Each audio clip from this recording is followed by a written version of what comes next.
The Queen's Jewish Link presents the Jewish Living Podcast, the show that examines the many facets of Orthodox Jewish life. Here's your host, Izzo Zwirin. Have you ever wondered how much you would risk to stand up for what you believe in? Would you put personal safety at risk? Would you give up your home, your friends? What about your job? How much income would you give up? Would it be a steady source or your side hustle? Hopefully none of us will ever have to be put into that situation. But today on the Jewish Living Podcast, we are lucky enough to have on someone who most certainly was. You may not know the name Susannah Levin, but if you're the type who regularly listens to this podcast, you are probably aware of her stories. Hi, I'm Susannah Levin. I'm a graphic designer. I worked as a contract freelance designer for Ben & Jerry's for 21 years. I was part of a design team, a well-respected member of the staff at the central offices, working remotely most of the time. July 19, just after Tisha B'Av, Ben & Jerry's announced that they were going to pull out of what they call the occupied Palestinian territories, and I quit. I quit the company, I quit my job on ideological grounds. So this week we dive into Susannah's story and what she gave up for her beliefs.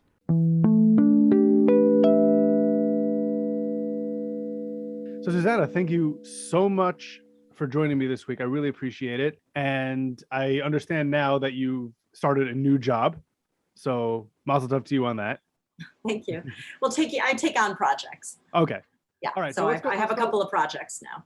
All right. So let's go back a little bit. If you could tell me about your work in or with Ben & Jerry's and explain what a contracted employee is as opposed to any other type of employee.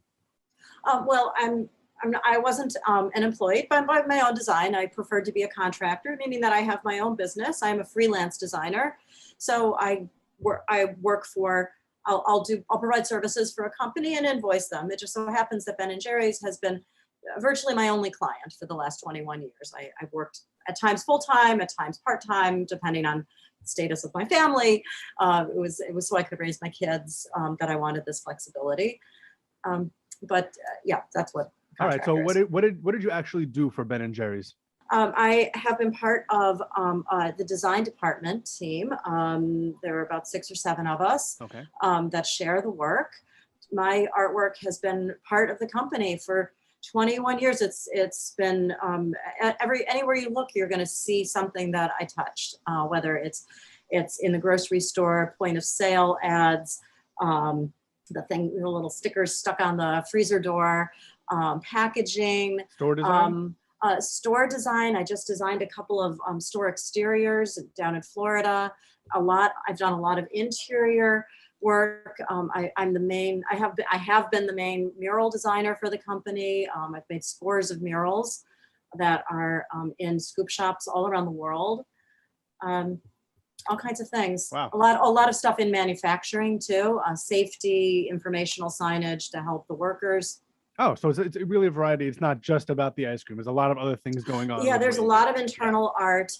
We have a style and a look, and we if we get safety posters for the company, we want to Ben & Jerry'ize them and make them thematic. So to instill pride in product and work. Right. So let's go back to last month when a lot of stuff happened and triggered a whole bunch of things, especially in your life. If you can walk, I know you mentioned a little bit about it in the introduction, but if you could walk us through kind of the timeline as to what happened to get you to make a very important decision in your life. Well, for me, it started a month prior to the announcement. As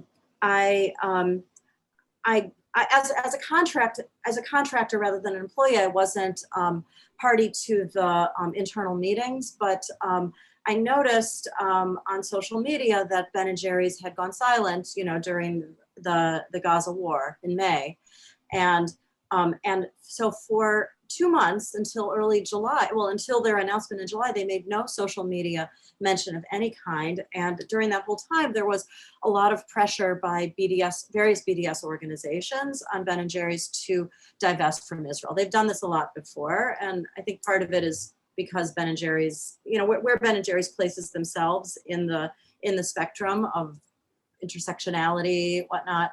So the Palestinian issue seems to be part of that to these folks. Right. And so I asked, I started asking around. I spoke to a friend in PR who let me listen to the all company meeting in which the CEO discussed what might happen. And he said at the time, this was about 3 weeks now before the divestment. He said it could just be a little statement. It could be a full divestment. We haven't decided yet. He said to the employees, I want to hear your opinion. I want your feedback. What questions do you have? And I listened to those questions. I mean, I was listening to a recording. Nobody really questioned it. Nobody said why. Nobody resisted it. The questions were mostly pretty mundane. And I felt very strongly that as a part of the company, that it was my job to speak up, to be, as far as I could tell, the only employee who was resisting this. So let me ask you a question before we get into the next step. Yeah. So Ben and Jerry's has been famous, infamous, however you want to put it, for their political stances on a lot of issues, as you mentioned. Do you recall other people leaving the company previously for stances that they've taken, or anybody else that you know that have left a company specifically for the political stance that their company made? Not that you could recall, like, oh, you heard about this news story, but like personally, do you know people who have done this before, either within Ben and Jerry's or within your personal life? No. I mean, I do know, I have a friend who's sort of taking a stand against some things within her own company. She thought that they should be speaking up they were speaking up on behalf of all kinds of other, the intersectional groups and not about Jews. And she spoke up and was successful in getting her company to decry anti-Semitism, but she did that within her job. And she didn't leave. No. Right. So the reason I bring that up is that this is a very new frontier for you as an employee, as a human being, that you don't really have something to base your decision on. Oh, this person did it and it worked out fine. You basically just picked up and left. It was a pretty immediate thing, especially because you're a contracted employee. It's not like you have to give like your 2 weeks notice or anything. It's pretty much, all right, I'm done. Yeah. Correct? Yeah. There was no HR exit interview or anything. Right. I really haven't had any contact with anyone, really. Wow. So let me ask you the mentality that you were going through at this point. So it's pretty much like under the cover of darkness. It's immediate. It's tear the Band-Aid off. You didn't look around for other opportunities first. You didn't necessarily have a plan. So what was going through your mind when you decided that this is it? It wasn't in your mind. Correct me if I'm wrong. It wasn't, all right, this has to end. Let me go see if I could find employment somewhere else. Let me go see if I could do something else. This was, I'm done. And whatever happens down the road, happens down the road. Is that correct? More or less. I mean, I did have several weeks warning. I told, after I listened to that video of the meeting, I told my boss that I was going to start escalating this and I was going to speak to the highest levels in the company. I did my research and I prepared and I had a lot of really good information to share with them. And I really encouraged them to speak to other people. So I was hoping that, that maybe I would have an effect, that maybe they would not make such a statement. That was first of all. But I told my boss that if they divested in any way, then that's it. I'm done. I'm not, I'll leave immediately. And then meanwhile, I did prepare. I mean, I've created a lot of artwork for the company. And, as an artist, I need to be able to present my art to potential clients. So I took copies of artwork that I've made to use in my portfolio, not in any non-proprietary kind of way. Right.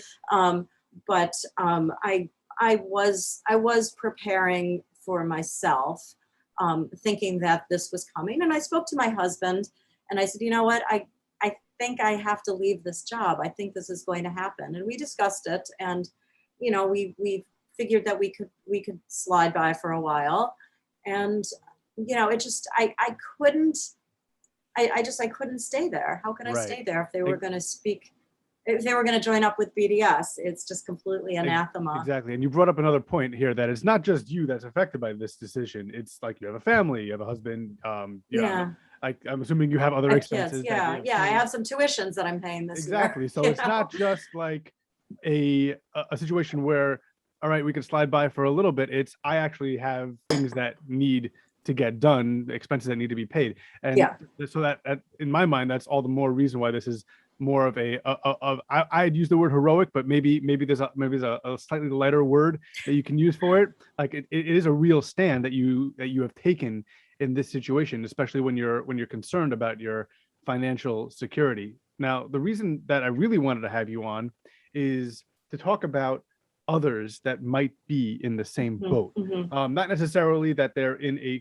before we get to that, just to clarify, there were no other issues that you had with the company other than their political stances on Israel. There wasn't like any HR issues. There wasn't like any anti-Semitic issues that you've been facing in the office or when you went in, or like you didn't have any of those things. This was strictly for that. Okay. Everybody there was my friend. Right. I did have these conversations that I had with the CEO and someone from the social mission department.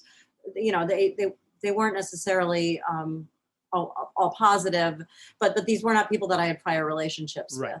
So the reason I bring that up is because I want to make the distinction between somebody who might have a problem in a company because of some sort of discrimination or some sort of internal strife issues versus somebody who works for a company that they don't like their political stances and are interested in leaving. Now, this could be for any number of reasons. Ben and Jerry's with their BDS or any company with a BDS stance could be one of them, but there could be any number of issues why somebody might be willing to leave the company because of their political stances. So for the people out there that maybe don't have the situation that you have, your financial situation, that you could skirt by a couple of months on whatever you end up doing, what advice do you have to those people that really want to leave their company but maybe can't?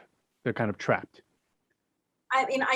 So first of all, I could address there are other people within Ben and Jerry's who disagree like I do, but are more trapped. For instance, the franchisees. The franchisees are individuals who have invested a huge amount of their personal wealth into their franchises, that all the franchisees except franchises, all the scoop shops that we call them, the ice cream stores, except for a couple in Vermont, are locally owned. So these people have made a huge investment and they cannot just back off and walk away.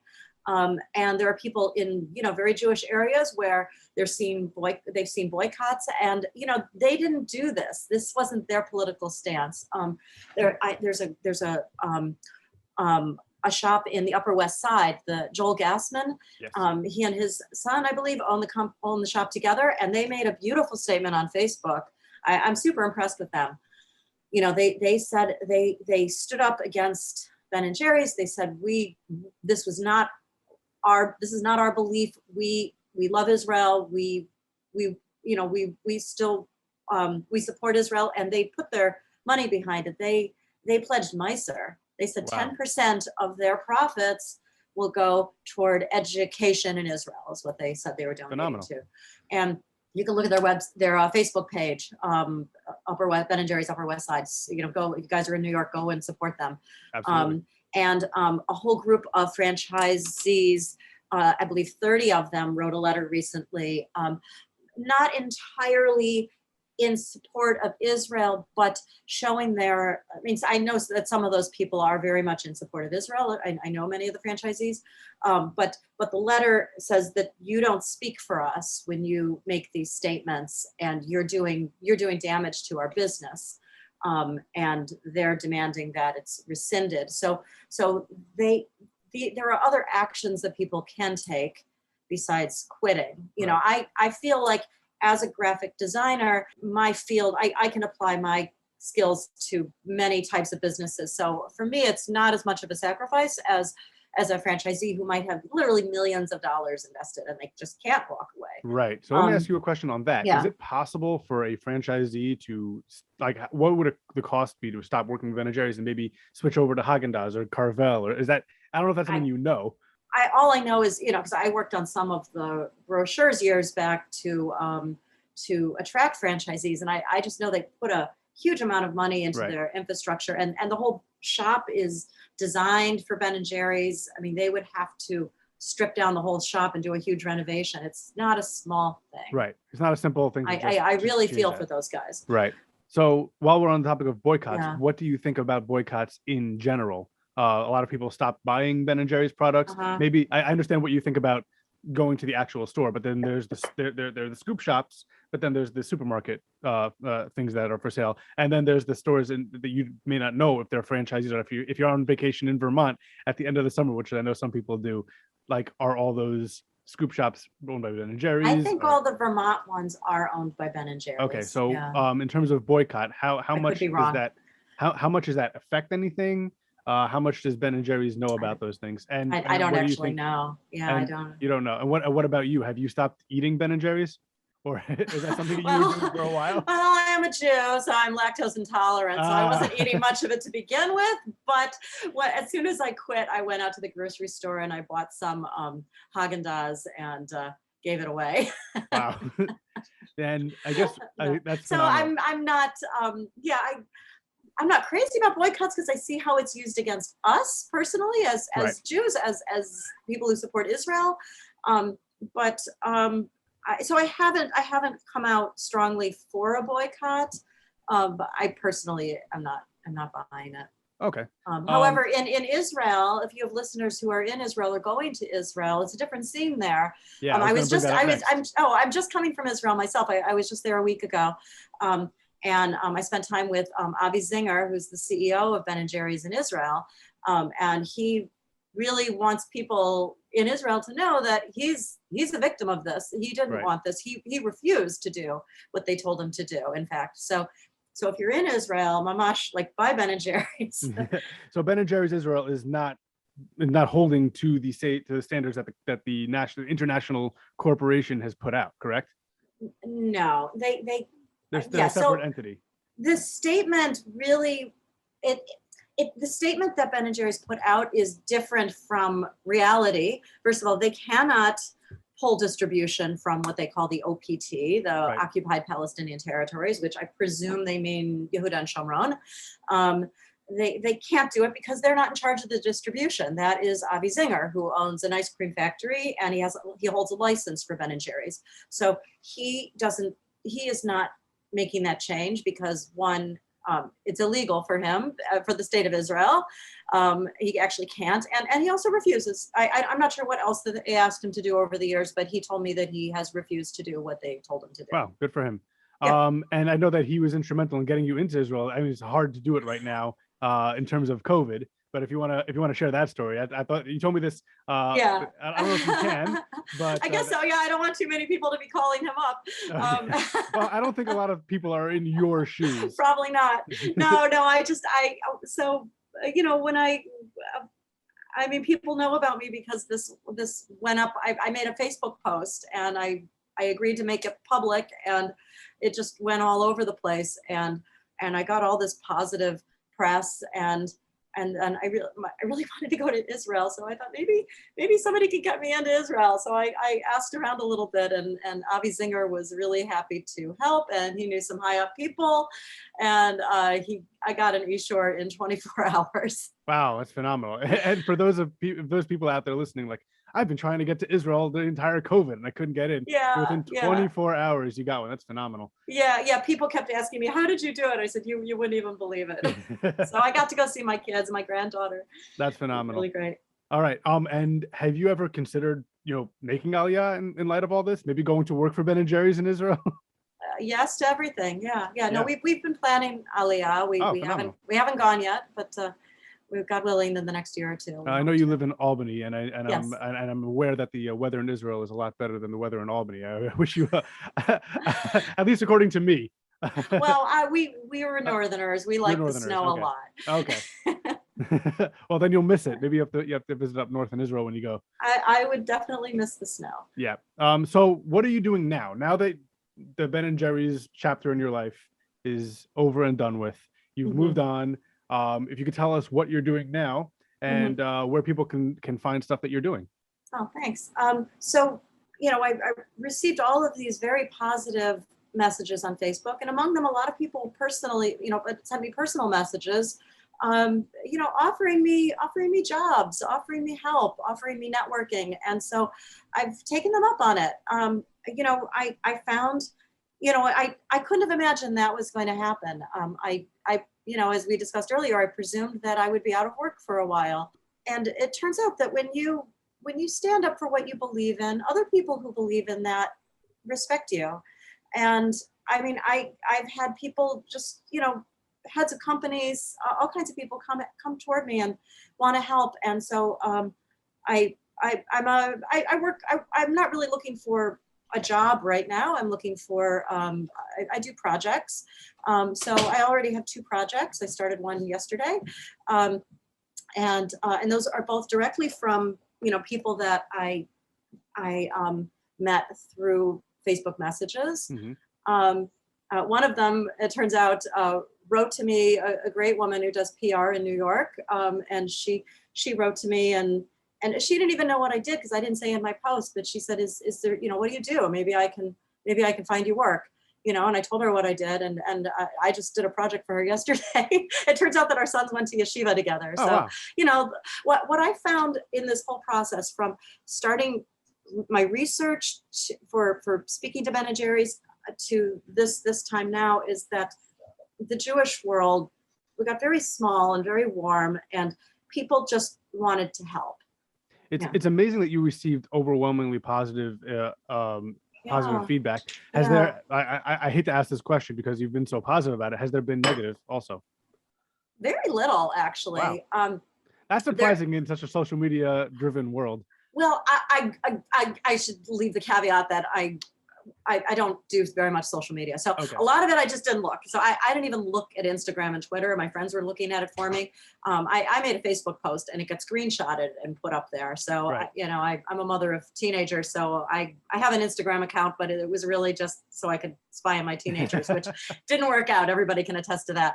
And don't worry, they're not listening to this either. No.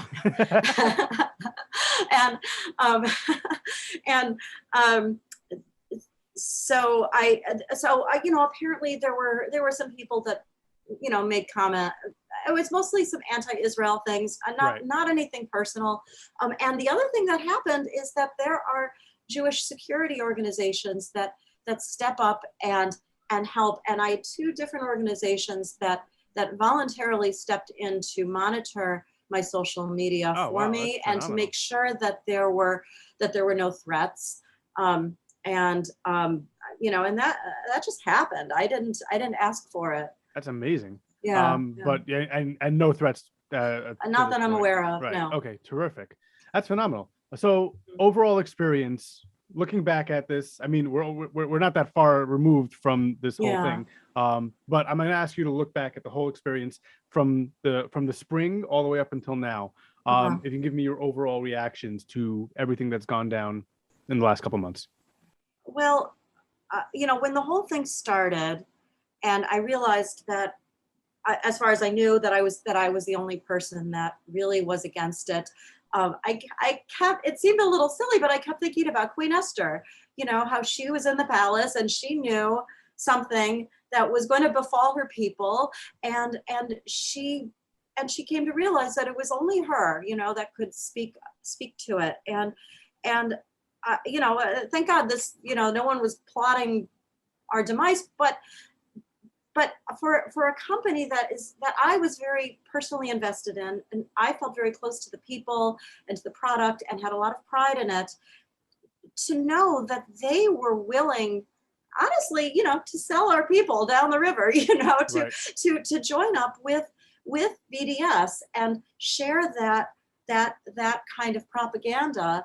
And they do propaganda. I mean, when we at Ben and Jerry's have some kind of political statement, it's not just a press release, it's a graphic, and I'm in the graphics. I was in the graphics department. We would make a poster and a t-shirt and an ice cream giveaway event and a letter signing, all kinds of things, and social media blasts. And, the thought that not only would my company be doing it, but I or one of my coworkers could be asked to make what amounts to BDS propaganda was, of course, sickening. And that colored the whole thing. And so I felt like I felt very much that there wasn't a choice to be made, that it really wasn't even a decision. I had to do what I did. And unlike the franchisees, I had the liberty to do what I did with minimal cost. And then the aftermath has been really very, very positive. Great. That's phenomenal. I'm also I know people are listening; they can't see what I'm looking at right now. But I guess I'm looking into one of the rooms in your house, and I don't know if you put that up on purpose, but there's a Israel flag hanging right behind you. I don't know if that was specifically for this interview. It's always there. That's great. That's phenomenal. Where can people find your work if they want to see what you can do, if they want to reach out to you? Sure, thanks.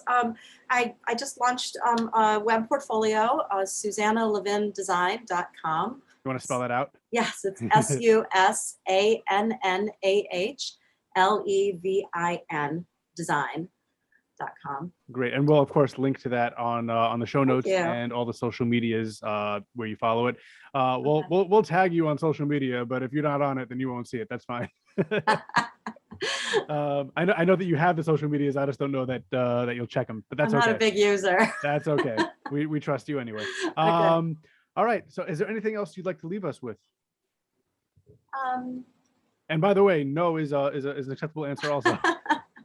Well, I would like to just give a shout out to some of the people who helped me along the way. My sister-in-law, Susannah Levin, who lives in Gush Etzion, she advised me at first and then sent me along to Avi Abelo, who makes some films also out of Efrat, and he gave me a lot of information to help me make my arguments, and then eventually passed me along further to Bassam Aid and to the Lawfare Project. Oh, and yeah. Those are wonderful organizations. Well, Bassam Aid is an individual, a Palestinian human rights activist who is against BDS, and he pledged to help me. And Lawfare Project is a wonderful legal organization to help people who, Jews who find themselves with the law against them. I didn't have a case or anything like that, but they were helping me with talking points.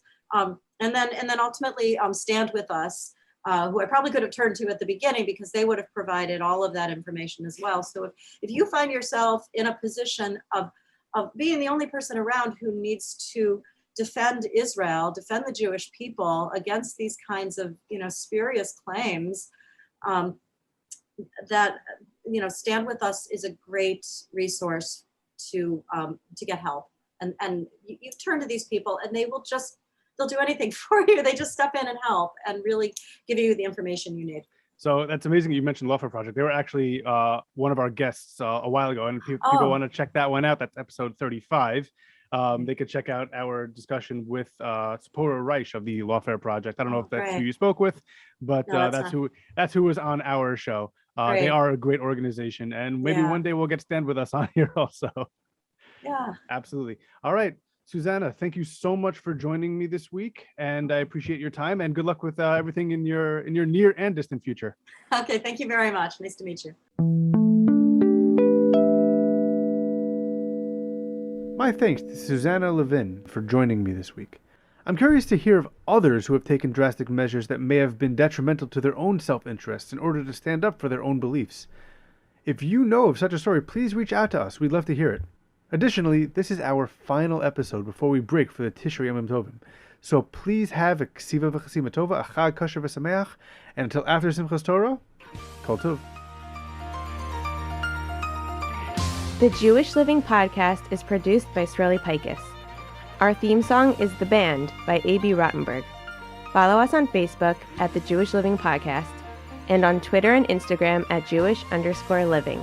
You can also email the show at jewishlivingpodcast@gmail.com. The Jewish Living Podcast is recorded in conjunction with the Queen's Jewish Link.